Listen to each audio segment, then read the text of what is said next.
হজমের সমস্যা কেন খাবার ঠিক হলেও শরীর খুশি থাকে না?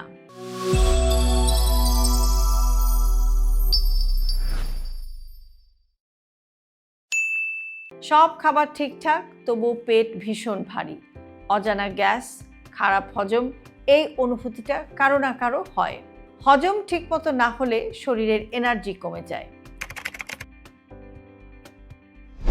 আমরা অনেক সময় শুধু খাবারের নাম নিয়ে চিন্তা করি, কি খাওয়া উচিত, কি খাওয়া যাবে না, কিন্তু হজমের জন্য সবচেয়ে গুরুত্বপূর্ণ বিষয়টি হলো আমরা কিভাবে খাচ্ছি এবং কখন খাচ্ছি।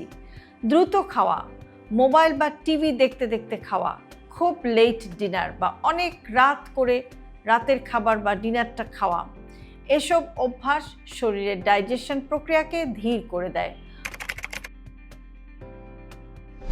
হজম ঠিক থাকলে খাবার থেকে এনার্জি আসে আর মনও কিন্তু শান্ত থাকে।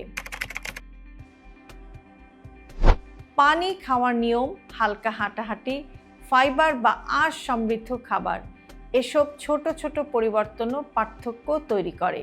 শরীরের সংকেত শুনলেই হজমের সমস্যা অনেকাংশেই কমানো সম্ভব। আপনার পছন্দের হজম বান্ধব খাবার কোনটি? কমেন্ট করুন আর পেজটি ফলো করুন এরকম আরও হেলদি লাইফস্টাইলের নানাবিধ টিপস পেতে।